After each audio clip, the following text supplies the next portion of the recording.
نبی کریم صلی اللہ علیہ وآلہ وسلم کو مدینہ منورہ ہجرت کیے 7 ماہ ہو چکے تھے۔ آپ صلی اللہ علیہ وآلہ وسلم حضرت ابو ایوب انصاری کے گھر مقیم تھے۔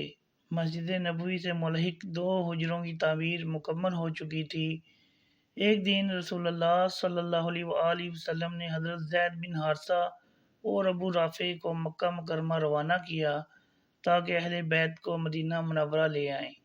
سیدنا ابو بکر صدیق نے بھی عبداللہ بن عقیل کے ذریعے اپنے صاحبزادے عبداللہ کو پیغام بھیجا کہ وہ بھی اپنی والدہ ام رومان اور دونوں بہنوں حضرت سلمہ اور حضرت عائشہ کو ساتھ لے کر مدینہ منورہ آ جائیں۔ یہ حکم ملتے ہی وہ دونوں بہنوں اور والدہ کو ساتھ لے کر مدینہ منورہ روانہ ہو گئے۔ حضرت ابو بکر صدیق نے اپنے اہل خانہ کی رہائش کے لیے پہلے ہی سے بنو حارث میں ایک مکان کا بندوبست کر لیا تھا، لہذا ام رومان نے اپنے بچوں کے ساتھ اسی مکان میں قیام کیا۔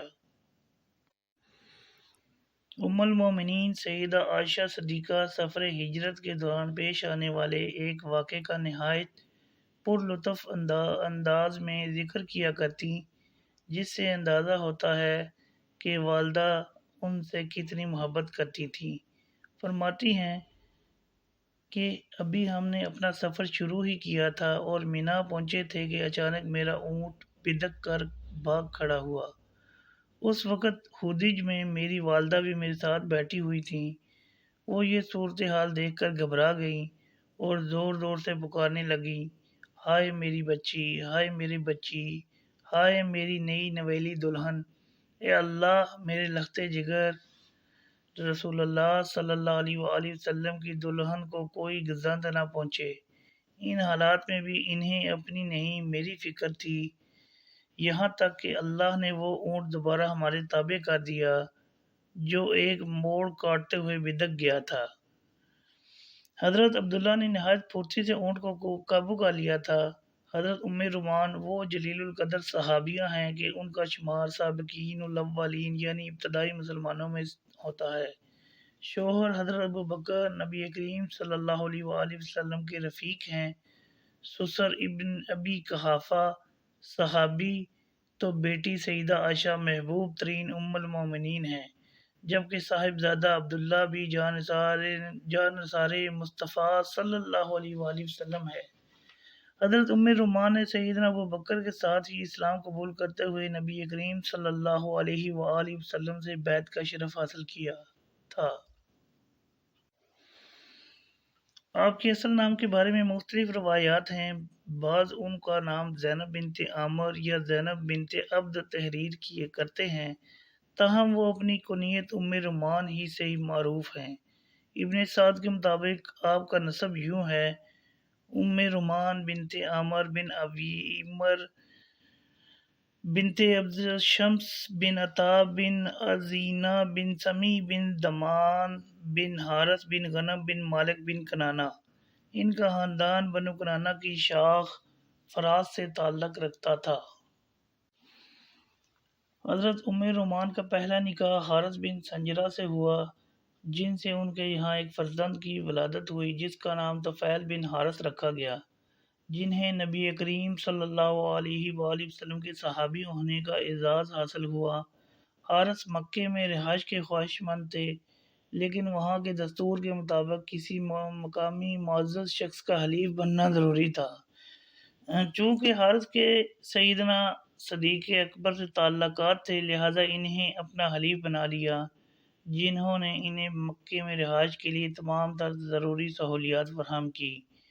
تاہم حارث کو وہاں منتقل ہوئے کچھ ہی عرصہ ہوا تھا کہ موت نے انہیں آ گھیرا اور ام رومان جوانی میں ہی بیوہ ہو گئیں۔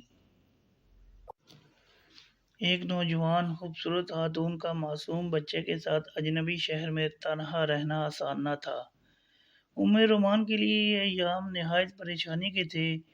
ایسے میں اپنی رحم دلی، سخاوت اور فیاضی کی بنا پر ایک ابو بکر صدیق ہی تھے جنہوں نے اپنے مرحوم دوست کی بیوہ اور یتیم بچے کے سر پر دست شفقت رکھا، لیکن کسی مستقل سہارے کے بغیر پہاڑ جیسی زندگی کا گزارنا بہت مشکل بلکہ ناممکن تھا۔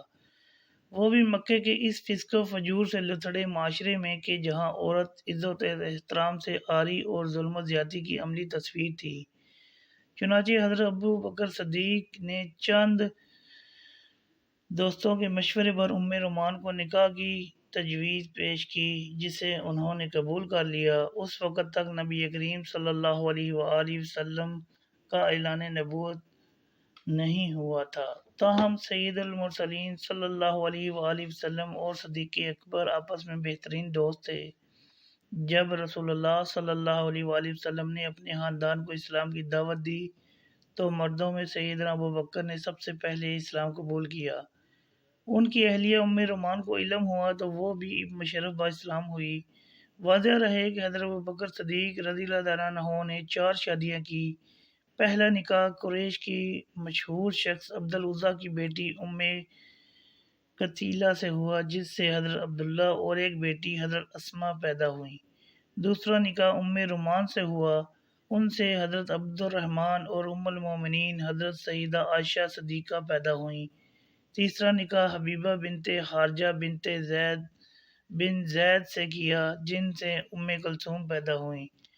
چوتھا نکاح حضرت اسماء بنت امیس سے کیا، جو حضرت جعفر بن ابی طالب کی بیوہ تھی۔ حضرت جعفر جنگ موطا میں شہید ہوئے تو حضرت ابو بکر صدیق نے ان کی بیوہ سے نکاح کر لیا، ان سے محمد بن ابی بکر پیدا ہوئے۔ جب حضرت ابو بکر صدیق کی وفات ہوئی تو حضرت علی مرتضیٰ نے حضرت اسماء بنت امیس سے نکاح کر لیا۔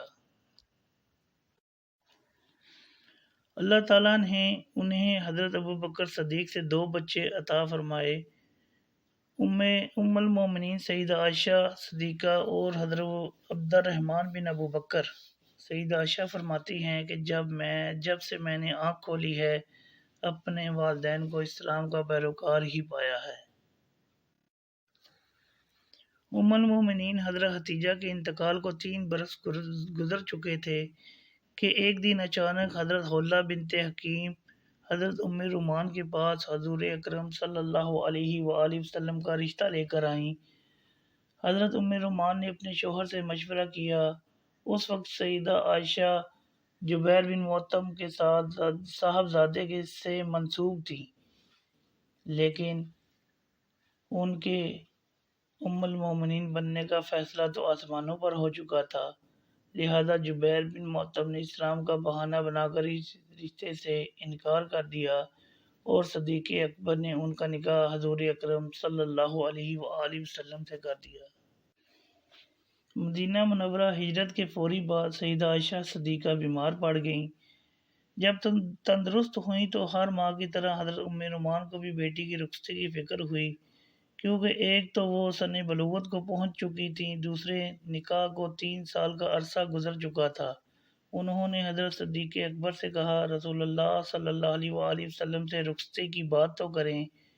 حضرت ابو بکر نے ایک دن مناسب موقع دیکھ کر رسول اللہ صلی اللہ علیہ وآلہ وسلم سے بات کی تو آپ صلی اللہ علیہ وآلہ وسلم نے فرمایا، میرے پاس مہر کی رقم نہیں ہے۔ یہ سن کر حضرت ابو بکر صدیق نے 12.5 اوقیہ چاندی ہدیے میں پیش کی تو آپ صلی اللہ علیہ وآلہ وسلم نے وہ چاندی حضرت سیدہ عائشہ کے پاس بطور حق مہر بھیج دی۔ سیدہ عائشہ بیان کرتی ہیں کہ میں ایک دن اپنی سہیلیوں کے ساتھ جھولا جھول رہی تھی کہ والدہ رومان نے مجھے آواز دی اور میرا ہاتھ پکڑ کر گھر میں لے گئیں۔ اس وقت میرا سانس پھولا ہوا تھا۔ تھوڑی دیر بعد جب میں پرسکون ہوئی تو انہوں نے تھوڑا پانی لے کر میرے منہ اور سر پر پھیرا، پھر اندر لے گئیں جہاں انصار کی چند عورتیں موجود تھیں، جنہوں نے مجھے دیکھ کر دعا دی۔ والدہ نے مجھے ان کے حوالے کر دیا اور انہوں نے میری آرائش کی۔ اس کے بعد دوپہر میں رسول اللہ صلی اللہ علیہ وآلہ وسلم ہمارے گھر تشریف لائے اور میری والدہ نے مجھے ان کے سپرد کر دیا۔ واقعہ افک ام المومنین حضرت سیدہ عائشہ صدیقہ کی پاک دامنی عفت و عصمت پر بہتان عظیم تھا، جس کا سرغنہ منافق اعظم عبداللہ بن ابی تھا۔ اس الزام نے حضرت ام رومان سمیت پورے خاندان کو بے قرار کر دیا تھا۔ ام رومان کو اپنی تربیت یافتہ پاک دامن لخت جگر پر پورا پورا یقین تھا، لیکن منافقین کی منفی پروپیگنڈے، لعن طعن اور بہتان طرازی نے مدینے کی مقدس فضائیں پراگندہ کر دی تھیں۔ ام المومنین سیدہ عائشہ بیمار ہو کر والدین کے گھر آ چکی تھیں، جہاں ان کے دن رات کے آنسوؤں اور غم زدہ صورت نے رقیق القلب والد اور صابر و شاکر ماں کے دل چھلنی کر دیے تھے۔ نور نظر کا سار اپنی گود میں رکھ کر ان کے بہتے اشکوں کا سیلاب روکنے کی ناکام کوشش کرتے ہوئے کبھی ان کی ہمت بڑھاتی، کبھی تسلیاں دیتی اور کبھی دل جوئی کی خاطر صبر کی تلقین کرتی۔ جوں جوں دن گزر رہے تھے، سیدہ عائشہ کی غم و صدمے سے حالت خراب ہوتی جا رہی تھی۔ ایک ماہ گزر چکا تھا۔ حضرت عائشہ والدہ کی گود میں سر رکھے لیٹی تھیں، لبوں پر دعائیں اور آنکھوں سے آنسوؤں کا سیلاب جاری تھا کہ اچانک سرکار دو عالم صلی اللہ علیہ وآلہ وسلم تبسم فرماتے تشریف لائے اور فرمایا: اے عائشہ، مبارک ہو، اللہ نے تمہاری برات میں وحی نازل فرما دی ہے۔ اس خبر سے والدین کے مرجھائے چہرے کھل اٹھے۔ حضرت ام رومان خوشی سے گویا ہوئیں: بیٹی، حضور صلی اللہ علیہ وآلہ وسلم کے پاس جاؤ اور شکریہ ادا کرو۔ سیدہ عائشہ نے جواب دیا: اللہ کی قسم، میں اپنے رب کے سوا اور کسی کی حمد و ثنا نہیں کروں گی۔ اللہ تعالیٰ نے سیدہ عائشہ کی برات سے متعلق سورۃ نور کی 10 آیات نازل فرمائیں۔ حضرت ابو بکر کی صحاوت اور فیاضی ضرب المثل تھی۔ ان کا دسترخوان بہت وسیع تھا۔ گھر کے دروازے یتیموں، مساکین، فقیروں، غرباء اور اصحاب صفا کے لیے ہر وقت کھلے رہتے تھے۔ اس سخاوت و فیاضی میں ان کی اہلیہ ام رومان بھی برابر کی شریک تھی کہ ان کے بغیر مہمان نوازی کا یہ اہتمام ممکن ہی نہ تھا۔ حضرت ابو ہریرہ فرماتے ہیں کہ جب میری بھوک ناقابل برداشت ہو جاتی تو میں حضرت ابوبکر صدیق کے گھر چلا جاتا، جہاں ام رومان کا دسترخوان مجھے خوش آمدید کہتا۔ حضرت ابوبکر صدیق عموماً اصحاب صفا کی مہمان نوازی کیا کرتے تھے۔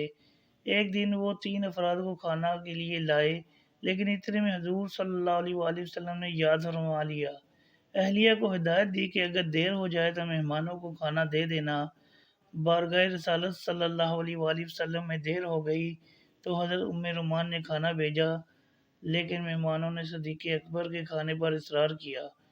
جب حضرت ابوبکر واپس تشریف لائے تو تینوں مہمانوں اور پھر گھر کے تمام افراد نے سیر ہو کر کھانا کھایا، لیکن اس کے باوجود کھانے کے برتن بھرے ہوئے تھے۔ چنانچہ وہ سب کھانا رسول اللہ صلی اللہ علیہ وآلہ وسلم کی خدمت میں بھیجا گیا، جسے صحابہ صفا نے تناول فرمایا۔ حضرت ام رومان نہایت سمجھدار، دانش مند، خدا پرست، مہمان نواز، غرباء و فقراء سے محبت کرنے والی، مسلمانوں کی مؤنس و غمخوار، شریعت کی پابند، پاکیزہ صفات کی مالک تھیں۔ ان کے بارے میں حضور صلی اللہ علیہ وآلہ وسلم فرمایا کرتے تھے کہ ام رومان ظاہری خوبصورتی اور حسن سیرت میں جنت کی حور جیسی ہیں۔ ایک اور موقع پر ارشاد فرمایا: جو شخص عورتوں میں حور عین دیکھنا چاہتا ہو وہ حضرت ام رومان کو دیکھ لے۔ بیشتر اہل سیر کے مطابق حضرت ام رومان نے 9 ہجری میں مدینہ منورہ میں وفات پائی۔ نبی کریم صلی اللہ علیہ وآلہ وسلم نے نماز جنازہ پڑھائی اور اپنی خوش دامن کو خود لحد میں اتارا۔ اس موقع پر حضور صلی اللہ علیہ وآلہ وسلم نے فرمایا: اے اللہ، تو جانتا ہے کہ ام رومان نے تیرے اور تیرے رسول صلی اللہ علیہ وآلہ وسلم کی راہ میں کیا کیا مصیبتیں جھیلی۔ اللہ تعالیٰ ان کی مغفرت فرمائے اور ہر دم ان پر اپنی رحمت اور برکتوں کا نزول فرمائے۔ آمین یا رب العالمین۔